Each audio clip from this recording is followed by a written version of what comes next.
Much for being here on this morning panel. Appreciate all of you making it out of bed early. I know that by the third day, the days and the nights get longer and longer, so it's a real pleasure to see so many of you here. My name is Martina Steves-Gridneff. I'm the Brussels Bureau Chief for the New York Times, and it's a real privilege to be moderating this very high-level panel on a very pressing issue for the European Union and its neighbors, and in fact, the world. We are in as you've been hearing for the last few days, I'm sure there's growing cognizance of the difficulty and the historic significance of the moment we're in, and few people feel and know this better than the people on this panel and the populations that they represent as elected officials. So it's really fantastic to be able to have this conversation this morning with them. I'm just going to briefly introduce everyone and jump straight into our discussion and debate. I will make sure to leave time for questions at the end. So please don't hesitate. It'll be wonderful to hear and engage from you, especially as we're blessed to finally be able to be in the same room together. So to my left, I have the President of Estonia, Alar Karis. Next to him is the Prime Minister of Georgia, Irakli Garibashvili. Further down, the Prime Minister of Moldova, Natalia Gavrilița. And last but not least, the Foreign Minister of Austria, Alexander Schallenberg. We have been in a very intense debate and discussion that at times becomes emotional about the future of the connection between the European Union, a bloc of 27 countries, and its eastern neighbors. The ties, cultural, historical, and obviously political, are deep, and the Russian invasion of Ukraine has brought those ties to the fore and has accelerated and catalyzed not only the aspirations of many of the people in the European Union's eastern flank, but also the existential need of those countries to align themselves ever closer to the European Union and to find a clear path to accession to the EU as fully fledged members.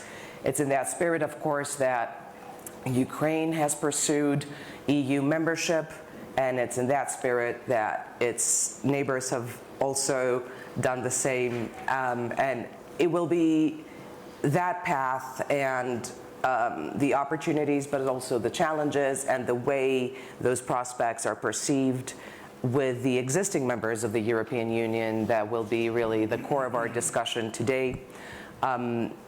I suppose one way to start this conversation with all of you is the European Union sort of candidate status and a clear path to full accession, the imperative right now, or are alternative, potentially new types of association with the EU also desirable at this point? And I want to start with you, Prime Minister of Moldova. Do you think that alternatives, as have been floated, for example, in recent days by President Emmanuel Macron of France, could be appealing, or is being a full member of the European Union a one-way street for your country? So the European Union is actually a community of values, and this is why we think Moldova should be firmly anchored in this community of values, because we believe in democratic institutions, in the rule of law, in respect of human rights. So it's a bloc that brings peace, collaboration, and value-based prosperity. Now, especially in these very difficult times, people need to be anchored in such a future for Moldova. So the Moldovan citizens in the last parliamentary elections voted overwhelmingly for a president, a parliament, a government that all look in the same direction, that one on a platform of improving or reforming the justice sector, improving the rule of law, eradicating corruption, improving the way that the institutions work. And despite all the crisis, we have been working towards this goal. So Moldova has already, for example, made a number of reforms in the justice sector. Just recently, a former US federal prosecutor who is of Moldovan origin has won the competition to be nominated as the anti-corruption prosecutor. There are already plans and legislation to do external evaluation of judges and prosecutors. And all of these reforms were already underway, are very much supported by the people, and show that Moldova at its heart deserves to be part of the European Union. Now, of course, that this has been a path, and we've had the association agreement, the deep and comprehensive free trade agreement. We have different fora for cooperating with the European Union. Now we welcome the possibility to participate in the European Peace Facility, and we will be receiving assistance, including for non-lethal equipment for our military, for improving our protocols, our communication, our medical services, and so on. We are discussing with the European Union on liberalization of transportation agreements, on removing of quotas for export of our goods. So we welcome any mechanism for bringing us closer together, improving our cooperation, as long as this does not replace the path to membership. And the initiative that President Macron launched, the European Political Cooperation Framework, we think is a possibility to bring closer together, faster, at a political level, the dialogue between the European Union and countries that are candidate countries or aspire to be candidate countries. But we think, and we have received public assurances already that this is not a replacement for the membership pathway. So we strongly believe that membership in the European Union is actually what distributes this peace, stability, and value-based prosperity. And we want to be part of the free world and of this EU families. Prime Minister Gavrilița, you have also you're also aspired to EU candidate status and membership. Do you share this assessment that other types of association could be attractive for Georgia, provided they don't preclude or replace full membership prospects? Well, first of all, thank you very much for inviting us. This is a great opportunity to talk about Georgia's aspiration to become a member of the European Union. It's actually a great opportunity because of COVID. We didn't have a chance to meet in person, so this is a great opportunity once again. Thank you for this. Well, second, I want to say that, of course, Georgia has been a very reliable and loyal partner to the European Union. This is a choice of our people. It does not belong only to the Georgian government, but this is a choice. I would say this is a civilizational choice of the Georgian people. And we've been very loyal. We've been a dedicated partner to the European Union because we share the same values, same principles. In 2014, you know that we signed the association agreement. This is the main document. This is a roadmap for our ultimate goal, which is the full-fledged EU membership. Since then, of course, we have a free trade agreement. We have some tangible results, such as the visa-free regime, which is also very important to the Georgian citizens. And of course, just recently, we submitted the application for the EU membership. To respond to your question, I would say whatever brings us closer to the European Union, to the EU membership, is of course acceptable for us. Because we have no other alternative. As I said, this is the choice of Georgian people, and we will do whatever we can. We will do the maximum in order to get closer to the European Union, to get closer to the ultimate goal, which is the full-fledged membership of the European Union.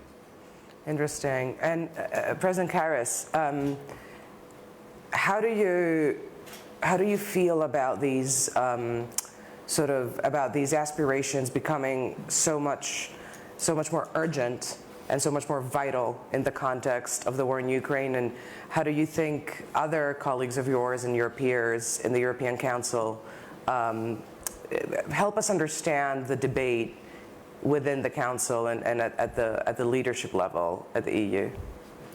Good morning, everybody, and it's a pleasure to be here this morning and discuss this very important matter. To start with, Estonia has been always a very firm supporter of enlargement policy. And from our own experience, so we started this process in 2005, 2005, yes. And it took us 9 years to reach the goal, and we became members in 2014. So it's a long process, and it is a difficult process.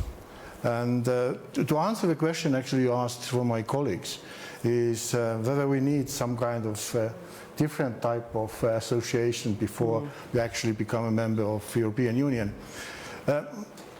I want to be very frank. We have been proposed the same type of associations when we started our process. And we said no to this. You mean you were offered it? Yeah, we were offered, different kind of.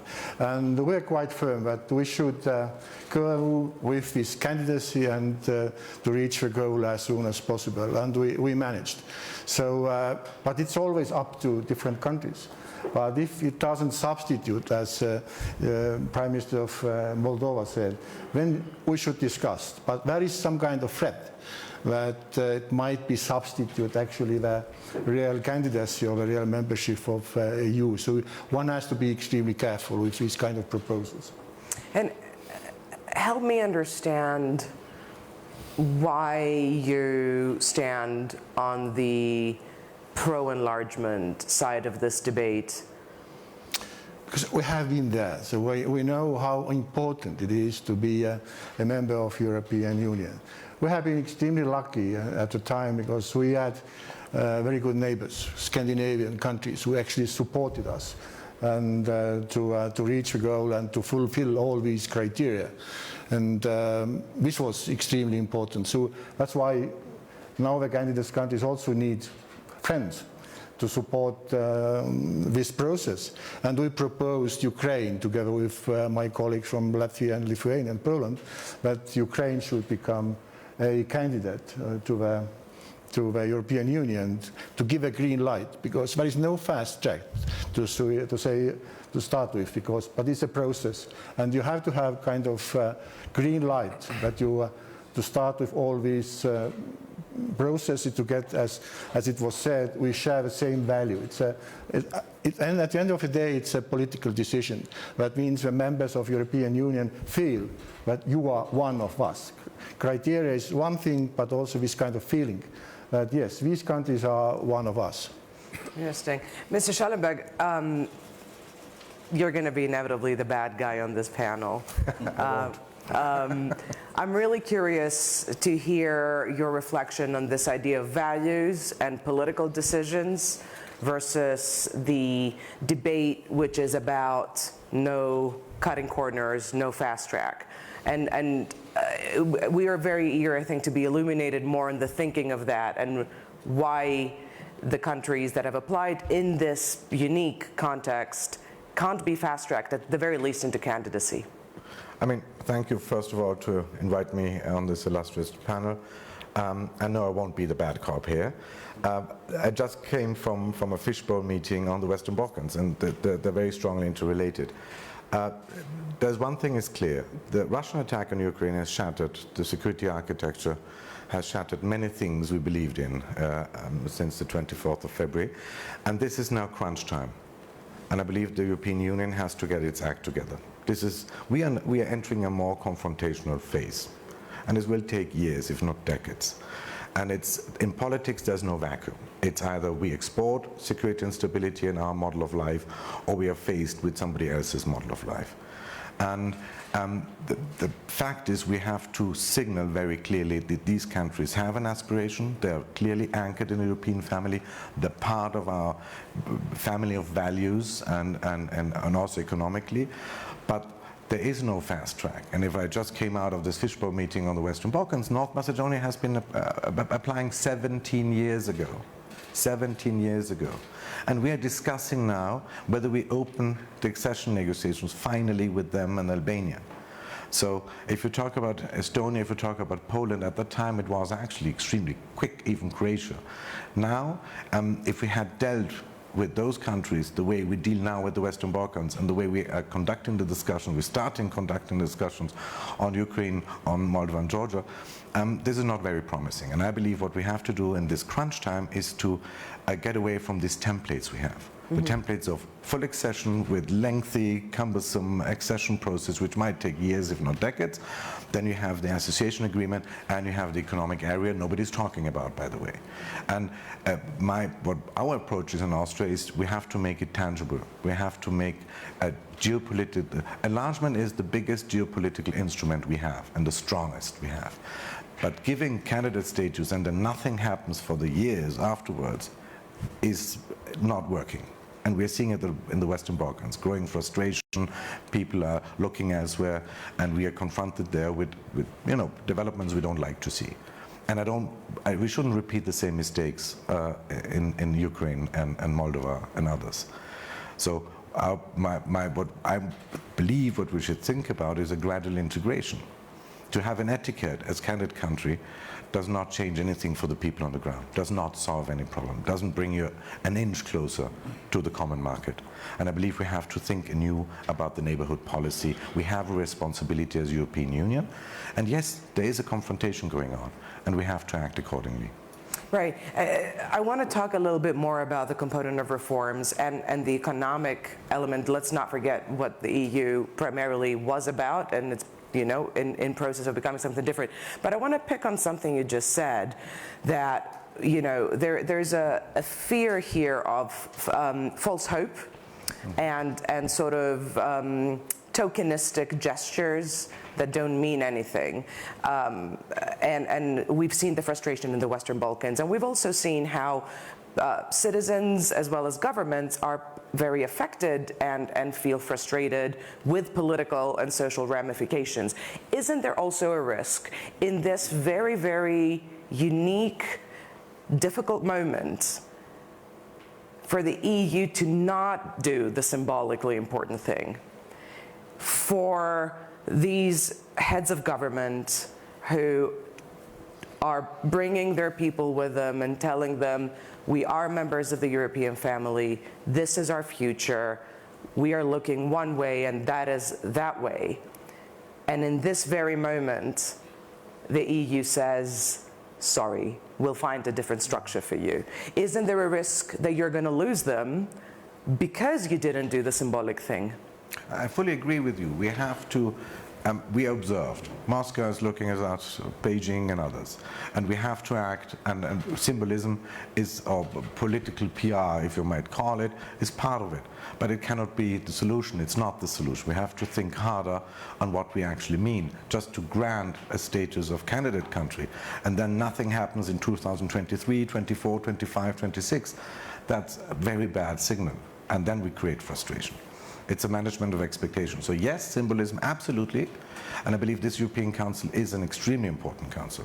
And what we Austrians are saying is we have a responsibility not only towards our countries of the former Eastern Partnership, but also to the Western Balkans. So if we talk about Ukraine, Moldova, and Georgia, we have to talk about Bosnia-Herzegovina, we have to talk about North Macedonia and Albania, and we have to talk about Kosovo. So this is our approach, and we have, as the European Union, a responsibility in our neighborhood. And again, as I said beforehand, either we start exporting stability and security and prosperity, or we will import insecurity and instability. What do you think about that? Well, I don't like to see this as a symbolic step. So, and I guess this war in Ukraine has also changed quite a lot of the mindset and people's thinking of these candidate countries, how to proceed, to deal with all these economic problems, security problems, and so forth. And I'm a strong believer that this war, it's a pity that we needed the war to start discussing these quite tough topics. But as I said, I believe it's not symbolic. That means these countries really now realize it is important to step forward, first of all. And secondly, for us, it's important as members of the European Union that we don't have these kind of grey zones in Europe. And we should avoid these kind of zones in our close neighborhood. Interesting. Prime Minister, let's talk a little bit about the actual steps your country would need to take if it got candidate status, because that's actually when the difficult work begins, and it's not always going to make the leader very popular. The reforms can be very burdensome. So what would you see as top priorities for Georgia, and also what kind of support would you be expecting for your country in this context? Well, first of all, I think we should take into consideration the expectations of the people. I want to talk about Georgia, and I want to talk about Georgian people. More than 80% of our population support this idea that Georgia must become a member of the European family. And this is not a choice, again, I want to repeat, of our government. We have been striving, we have been trying to get closer to the European Union for centuries. We didn't start it in 2014 when we signed the association agreement. Instead, we've been trying to become a member of the civilized, Europe and world for centuries, as I said. So now we need to manage the expectations of our people. Because from our perspective, how we see this process, because we believe that we've been, as I said, we are very loyal to the European values, principles, we're doing democratic reforms. We're doing all necessary things that is into the association agreement. We have fulfilled 45%, more than 45% of the association agreement has already been fulfilled. We have embarked on a very ambitious reforms agenda since 2014. We've been doing lots of improvements in every direction, whether this is rule of law, judicial reforms, open government, or in every direction we have huge progress. We have tangible progress, and people see it. So now the question is whether we raise this expectation, we tell our people that Georgia will get this, as it was said, symbolic, let's say, political, let's say, declaration, an acknowledgement that Georgia is part of this European family, or we should explain to them that it's not the right time, maybe we should consider it later, or we need to see action now and today. Because as it was mentioned, it's a different world today. What has happened in Ukraine, it's not a challenge to only Ukrainian security.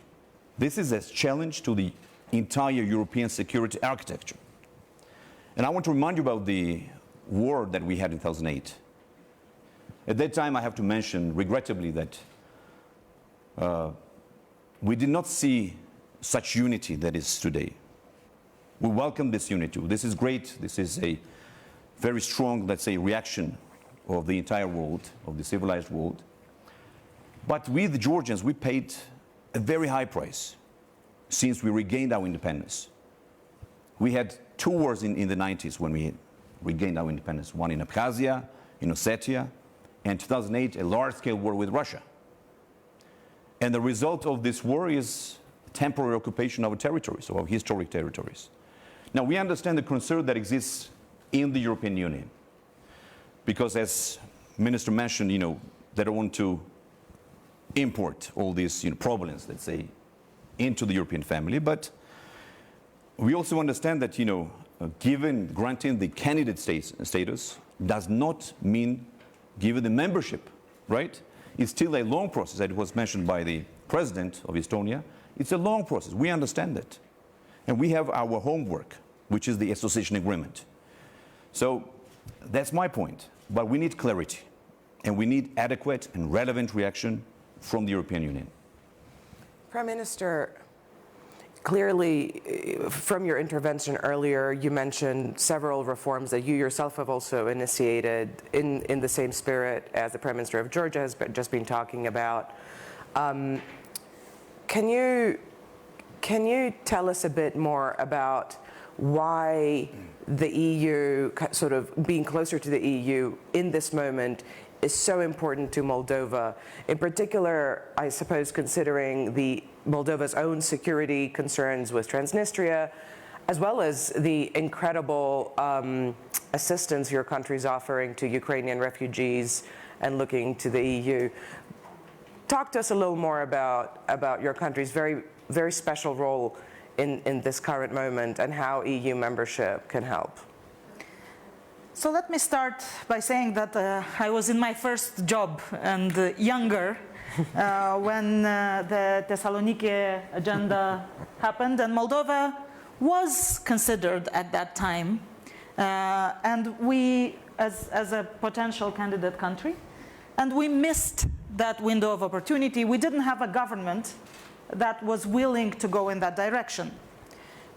And my generation has lost its youth fighting, and for democratic institution and maintaining this hope for European integration alive. We have a historic window of opportunity now. As you said, this is a historical crunch time. We don't know when the next historical moment of opportunity will arise. Now, it just so happens that this comes at a very difficult time for our people. Moldova is very much affected economically by the war, the unjust war of Russia on Ukraine. We have inflation that has reached 27%. I know that inflation is a problem in all European countries, but we are poorer, we are affected more significantly. We are doing everything possible to receive all the refugees, and after we have received a number of refugees that amounts to 3.5% of our population, 85% of our people say we are willing to receive more because of these values that I talked about at the beginning of my intervention, because we believe that now there is this standoff between the values of democracy, of rule of law, the European values, and the values of autocracy, dictatorship.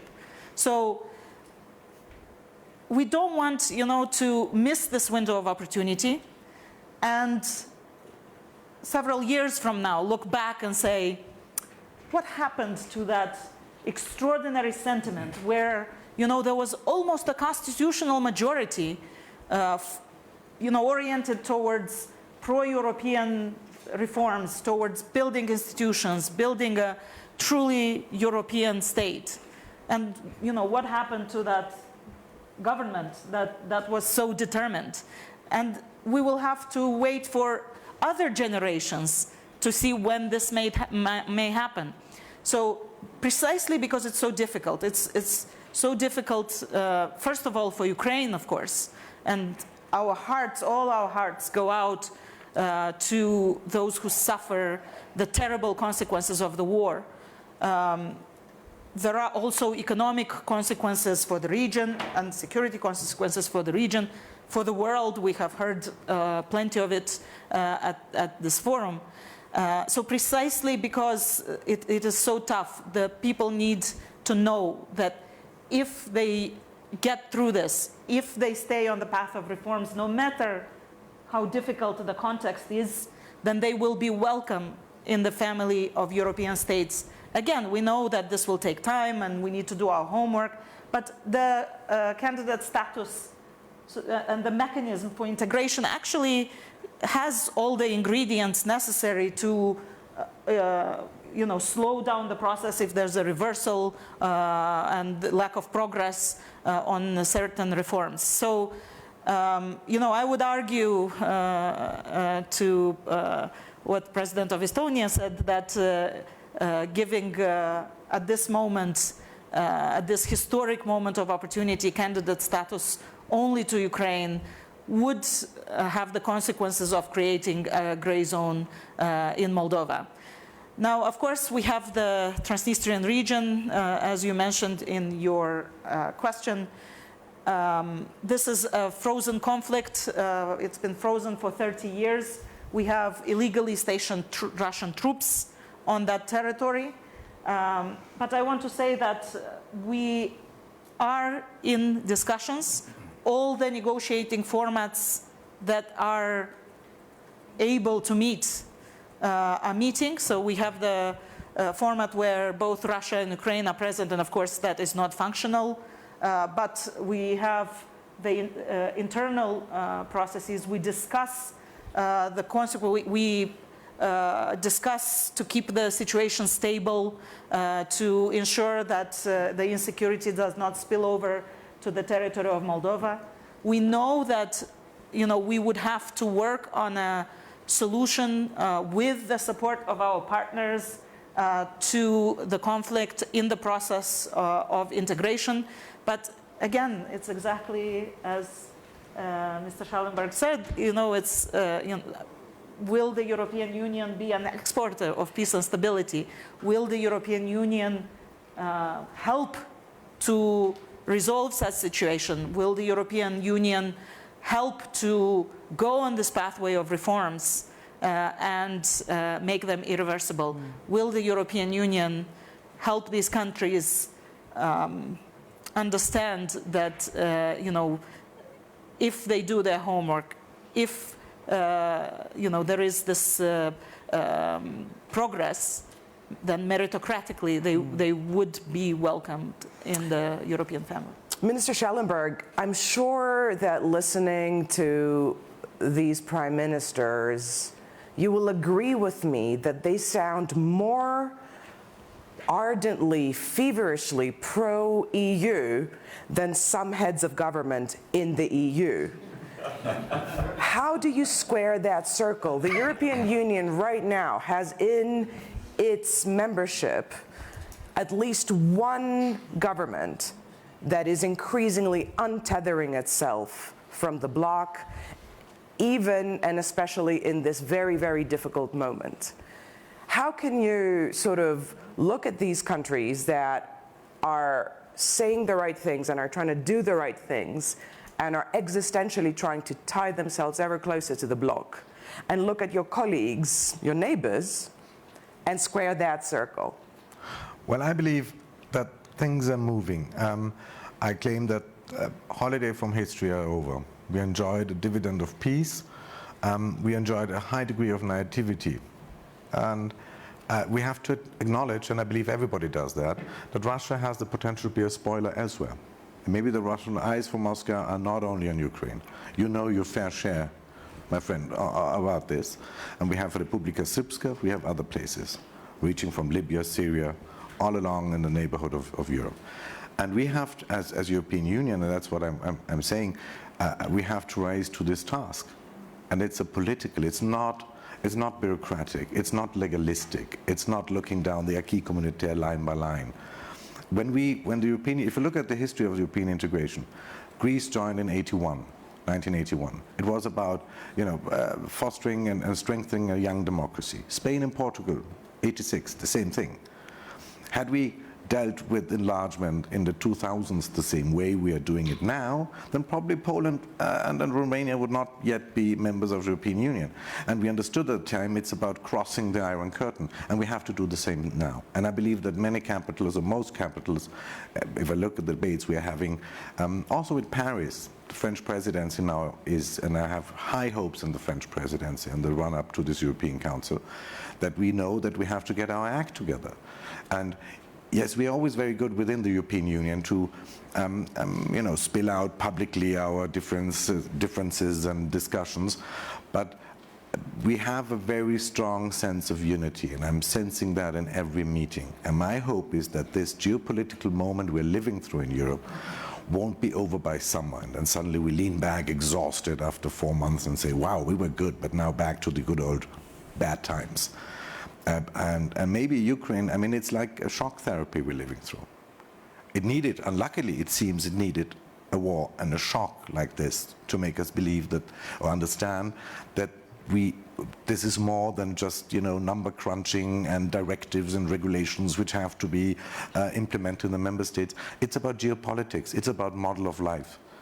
It's about, you know, systemic rivalry and challenging.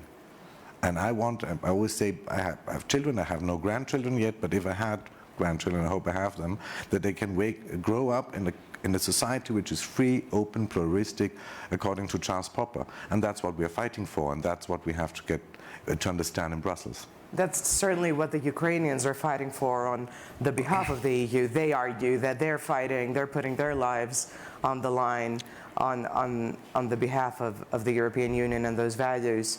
I want to switch gears a bit and approach this from another perspective. There's been some criticism of the concept of tying the membership futures of your two countries to Ukraine's membership.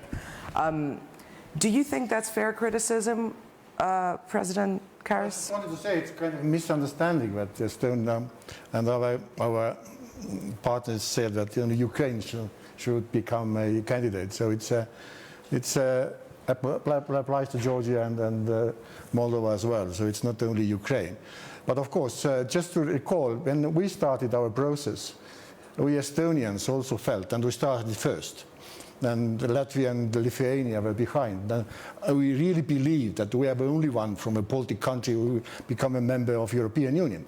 But it turned out that in the end we all joined the European Union together. So it might happen here. So the process started now because of war with Ukraine. But you are also have the applications you sent in, and the process probably will start. And we shouldn't lose this momentum, not only because it's war in Ukraine, but what was said, so many people in these countries, they are pro-European Union. It's 90–80%. It's not a government business. So it's people from these countries want to join European Union. Just recall, when we started, this was less than 50%. That means our president at the time had to go from doorstep to doorstep to convince people that European Union is something we should really appreciate and join. So it's a different time and different story. So we shouldn't lose this momentum that these people want to join European Union. Mm-hmm. I want to have a look in the room and see if there are questions here. Sure, please go ahead. Do we have a microphone, please? Thanks so much. If you can just tell us your name and make sure there's a question. Thank you. Thank you very much. Daniel Ksutin from the Global Shapers Hub of Lviv in Ukraine.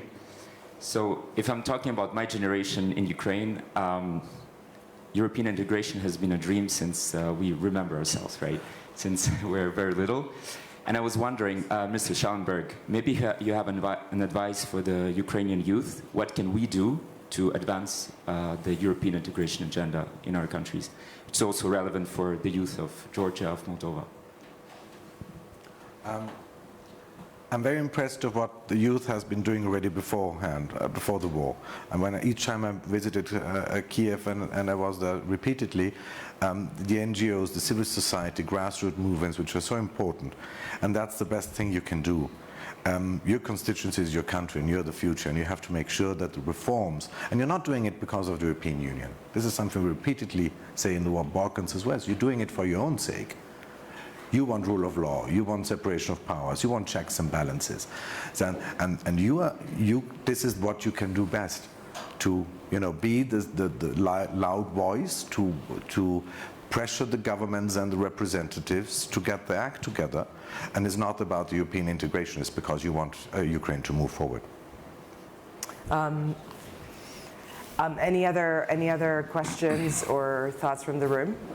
Please, by all means. morning, and thank you for a very interesting discussion. I'm from Armenia with the President's Office, and I guess we're also part of this neighborhood process with our own painful circumstances. So the question is the following, because the process with acceleration, fast tracking, etc. will take time, and meantime this neighborhood by itself is a status which requires probably some relations or some, let's say, concessions on both sides. It could start with better trade relations, it could start with political, military, whatever, different umbrellas, and step by step getting there. So what will be the perspective from Moldova or Georgia? I mean, like the process now, before like entrance to European Union, how you feel your relations with European Union and what European Union could do to help you to get in the under current circumstances in a better shape. Sure. I guess this is one for you too. You know, even before this historic window of opportunity opened, Moldova, Ukraine, and Georgia formed an associated trio because we moved at a different pace. Both our people and our governments had a different approach towards the European Union and bigger ambitions. You know, this is why we are actually now talking about these three countries, is because these countries are at a different place. Now, I believe that for other countries, there is a moment of introspection as well. We see that the world order is changing, and so I am sure this will lead to you know, internal discussions and conclusions in neighboring countries, and there will be a process that results out of that. Right. Can I ask for some closing thoughts, President Karas? Well, I think it's actually, for the record, I got 5 grandchildren. So it's very extremely important what's going to happen in the future in Europe. And as I mentioned already, we should avoid these grey zones and give hope to these countries. And it's up to these countries and people in these countries how fast this process is. And I just wish you all luck and any assistance you need from European Union or members of the European Union, you just ask. Well, I think with that, I'll just, I'd like to thank everyone for being in the room. I'd like to thank you for your honesty and the passion with which you've spoken today on behalf of your people. Thanks so much for what I think was a nuanced debate and a really important moment for the future of the Eastern Partnership and, of course, for the future of the European Union.